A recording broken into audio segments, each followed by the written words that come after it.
This is the Man in a Room podcast.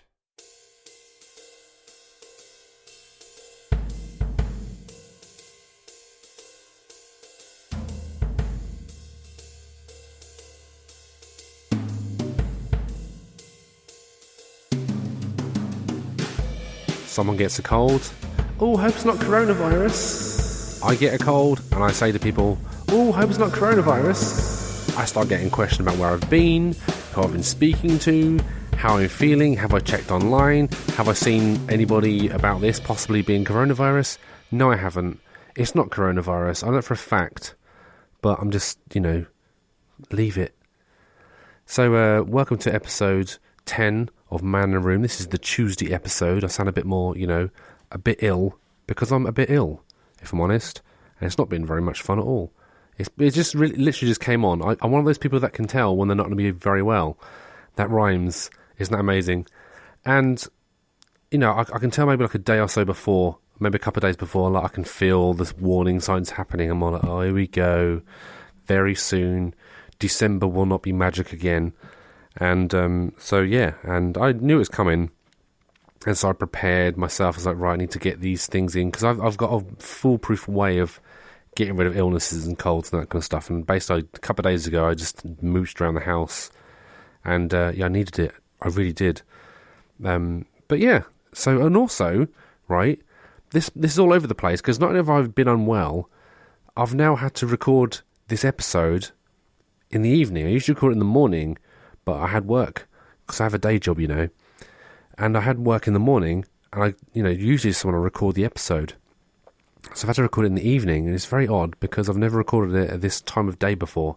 So it's going to be very interesting. Hopefully it works out all right. Don't want to keep going on about me too much, but, what else do I know? On my down day that I actually started playing an old game that I haven't played for some time. This game is a game called Tetris. Now, me and Tetris go back way back when, like a ridiculously long time. When I say a long time, I mean I still have the original cartridge that I owned, and I think I must have got my copy in 1995. I played it before then, but in 1995 I definitely played it because I remember one Christmas I got a Game Boy, which obviously was bundled with the Tetris already, and I also got a copy of the Toy Story game on the Game Boy, and it's known now as the second worst game ever made. Because it's that bad. And I played it, and I was a bit disappointed, I can't lie. But then I thought, well, this doesn't matter, it's still Toy Story. All that music going on. The song from Toy Story 1, which isn't really used that prominently anymore. Well, I don't think they make it anymore, I don't know. But anyway, no, it was Strange Things. It wasn't the title music. It was it Strange Things? I got in this same box. It had a cassette tape of the Toy Story theme tune, which for some reason eludes me at the minute, and a song called Strange Things. Unless Strange Things is the one from, no, definitely Strange Things is from the first one. I remember now. There's not a lot of Randy Newman songs in the newer ones, but anyway, I digress. So this Christmas, I actually got Tetris as well, and I've still got that one, like I say, and it's just a game that's been a constant in my life since I've known gaming, and it's just nuts that I've been playing it still.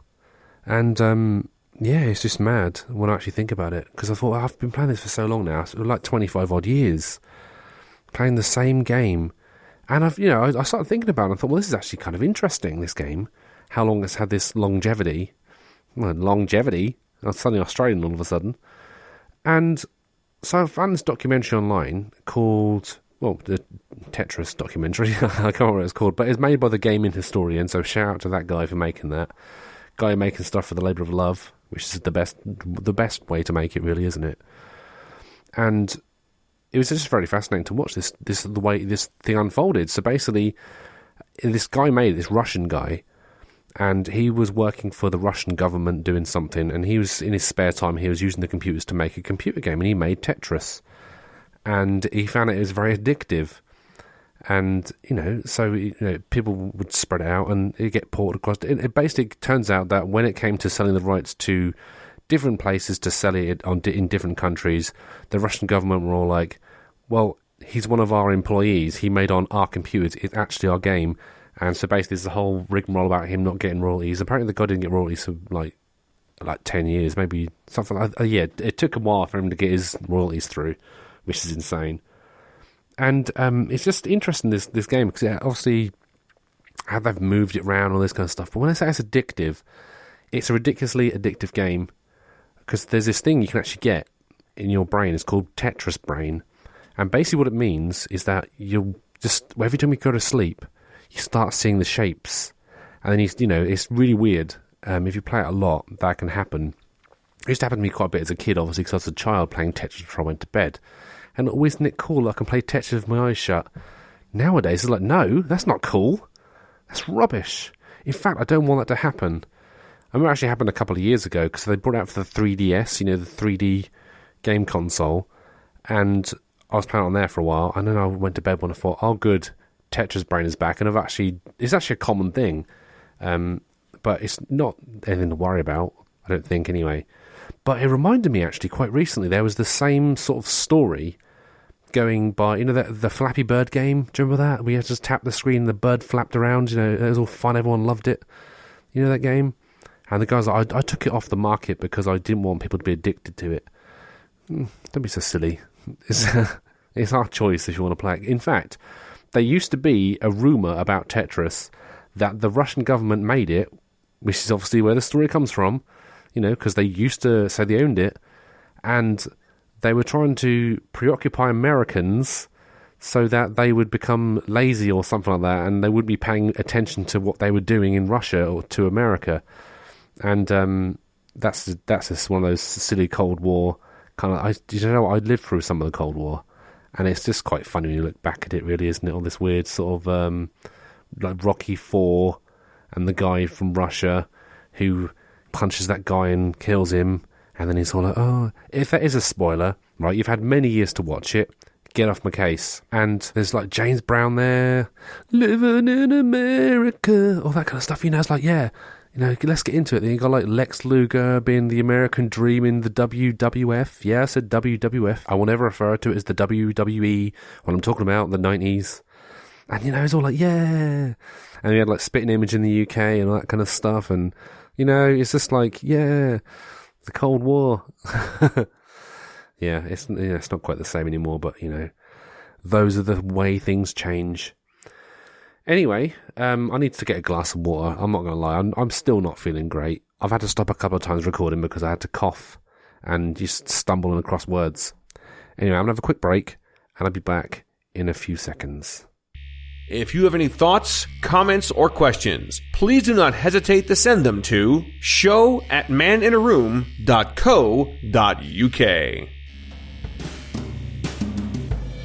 Nowadays, most houses have TVs in multiple rooms. They'd have one in the kitchen, they'd have one in the living room, they'd have one in the bedroom, or the multiple bedrooms, all this kind of stuff. And it's interesting, really, because years ago when I was growing up, that wasn't really the case. I think me and my brother had one that was like just an old black and white one from the 80s, maybe even the 70s. But it worked. We could see TV on it. It doesn't really matter. And it's very exciting and all that kind of stuff, And I remember when my sister got her first job, she actually saved up for a colour television for her bedroom. And it's like, wow, this is amazing. A colour television in your bedroom. That's nuts.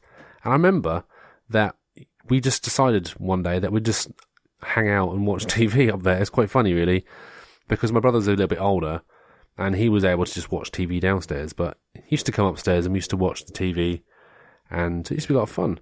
And, we used to watch all kinds of weird television, because the thing about the 90s is that they would repeat some weird stuff in the middle of the night. And there was a TV show they used to have on there called Tales from the Darkside. And it was just weird. It's just a weird TV show. There's no way we can really describe it. A bunch of short stories that are just a bit weird. The closest I would compare it to now would probably be Black Mirror. Is it the Black Mirror of the 80s? It probably wasn't, but it's one of those weird things where basically there's all these twists and turns, and, I think it was the 80s version of Black Mirror. I'm going to stick into that, actually, because that's exactly what it was. But a bit more, a bit more tongue-in-cheek, a bit silly. In fact, the first episode was written, I believe, by George A. Romero.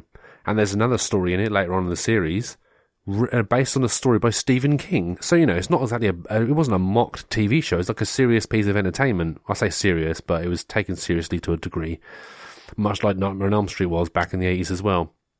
Now it's just a bit of kitsch, bit of fun, isn't it? But anyway, I digress. And this TV show I actually bought on DVD years ago, absolutely years ago. And it's one of those ones. It was dirt cheap. And I thought, that's not bad. I remember that when I was a kid. I'm going to buy that. And it arrived. It's a 16-disc box set. I bought it years ago. I don't actually remember buying it. I remember it coming and thinking, oh, look, I've got that. And I just forgot all about it. So I've been watching that, you see, because I do miss a good binge, a good DVD binge, especially for a TV show that you actually can't watch on Netflix. So if you do really get into it, you can't even recommend it for other people to watch it. And it's actually really good. I'm just getting through it. I can't really do more than one episode. 2 episodes at a push.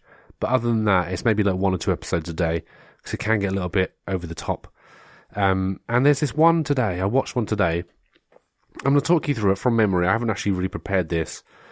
But I'm going to just try and remember it. I want to just take you on the journey of this episode of Tales from the Darkside. It was called In the Closet.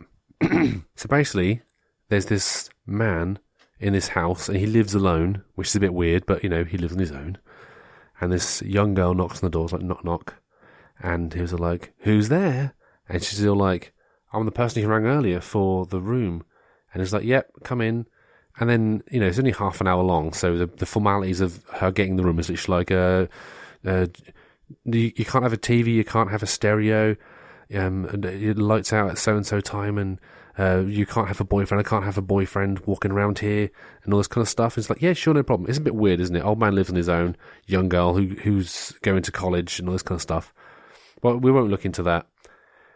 Then what happens is they go into the room, and there's a closet that is locked. The closet is locked, right? And so he's all like, I lost the key years ago. You can't go in that closet, but I've put a wardrobe over there if you want to use it. No big deal. And so she's like, why is it locked? Oh, it's also my daughter's room, but, whatever. You can have it for, a price, as it were. And so, she hears some scratching. She goes to bed, I should say. She goes to bed, and then she hears some scratching. Like, I heard there's a rat in that closet, He's all like, no, there's no rat in that closet. And so what happens is she's awake one night because she can't sleep because of this noise, and she just for some reason grabs a key from a different door and tries it on the closet, and it opened it. What a surprise! So she opens the closet, and there's nothing in there. So she sets a rat trap in there. And then the next morning, the rat trap's disappeared in the locked closet. Ooh, spooky, spooky. It goes on like this, you see. And so you're thinking, oh, that sounds a bit weird. It's a rum old do, isn't it? It's a bit weird. You'd literally wake the old man up saying, this is a bit weird, isn't it? Blimey. This rat trap's actually eating the rat. The rat trap's eating the rat. The rat's eating the rat trap. And they're like, okay. The old man's like, oh, well, I'm surprised you got unlocked there. That's actually pretty good. Anyway, I'm going to go to work now. And, it's like, she's, at the minute, there's nothing sort of registering with that. He's not acting a bit weird about this. And even when she tells him that it's been locked for years because his daughter lost the key, you see? I forgot that bit.